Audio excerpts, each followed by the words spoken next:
ಈ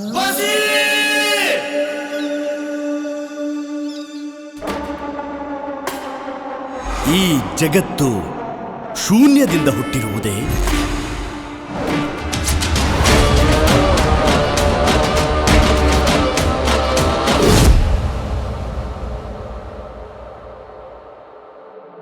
ಯಂತ್ರ, ಮಂತ್ರ, ತಂತ್ರ ಈ 3 ವಿದ್ಯೆಗಳ ಮುಖಾಂತರ ಮನುಷ್ಯ ಶೂನ್ಯದಿಂದ ಅಸಾಮಾನ್ಯ ತನಕ ಸಾಗಬಹುದಪ್ಪ.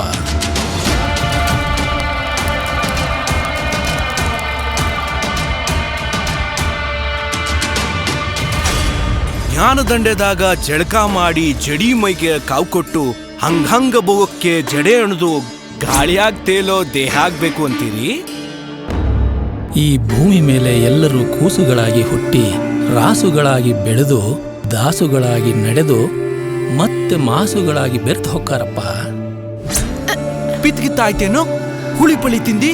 ಇವಾಗ ನೀ ಹೇಳ್ದಂಗ ಹೊಡ್ತುಂತು ನೋಡು. ಲೋಕವನ್ನು ಸೃಷ್ಟಿಸಿದ ಯಾವುದೋ ಒಂದು ಕಾರಣ ಪದಾರ್ಥವಿದೆಯೇ? ಇಲ್ಲ, ಅದು ಕಲ್ಪನೆಯಿಂದ ಹುಟ್ಟಿದ ಭ್ರಾಂತಿಯೇ. ಕಂಪ್ಲಿರಾಯನ್ ವಂಶಿಕ ಸೈನಿಕರು ಬೇಕಂತ ನಾ ಅಲ್ಲೇ ಹೋಗಿ ಸೇರ್ತಿದ್ದೆ.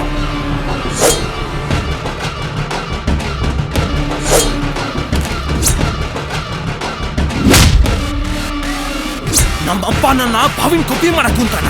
ಅದರಿಂದ ನಾನು ರಾಜ್ಯಕ್ಕೆ ಸೈನ್ಯಕ್ಕೆ ಸೇರೋದೇ ಇಷ್ಟ ಇಲ್ಲ. ಹೆಡ್ಕಿ ದೊರೆಗಳ ನಿಷ್ಠನ ಸ್ವರ್ಗಕ್ಕೆ ನೋಡು ಮಗನ. ಏನೊಂದು ಭ್ರಮಿ ಸೃಷ್ಟಿ ಮಾಡಿ ನನ್ನ ಹುಚ್ಚುನ್ ಮಾಡಕತ್ತೀರಿ. ಬಹುತಾರ್ಯಾಕ ಮುಳ್ಚೆಲ್ಲಕತ್ತೀರಿ. ಸೌದತ್ತಿ ಎಲ್ಲವ್ವ ಕರ್ರವ್ವ ಮಾರವ್ವ ಅಂತದ್ ಏನು ಆಗ್ಲಾರ್ದಂಗ್ ನೋಡ್ಕೆರವ್ವ.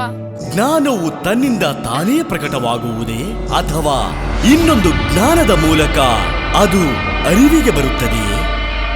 ನೀರಿಗೆ ನಿಜವಾದ ಹೆಸರು ಏನಾಯ್ತೋ ಏನೋ, ಆದ್ರ ನಾವದನ್ನು ಕರೆಯೋದು ನೀರನ್ನೋ ಶಬ್ದದಿಂದನೇ. ಸತ್ತ ಮೇಲೆ ಏನಾಗತ್ತ?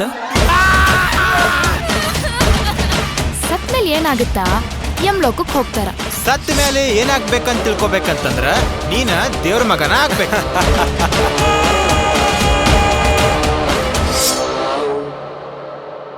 ನೀವು ಪುರಾಣ ತಿಳಿಯೋ ಕಾರಣಗಳಾಗ್ತೀರ. ಇದಕ್ಕೆಲ್ಲ ಉತ್ತರವಾಗಿ ರಾವುತ ಕಥೆ, ರಾವುತರ ಕಥೆ.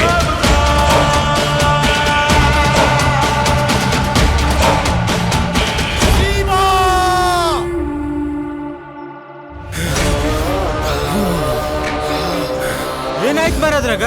ಹೇಳ್ ಕಳ್ಸು, ತೂಕ್ತಂಗಾದ್ ನಮ್ಗ.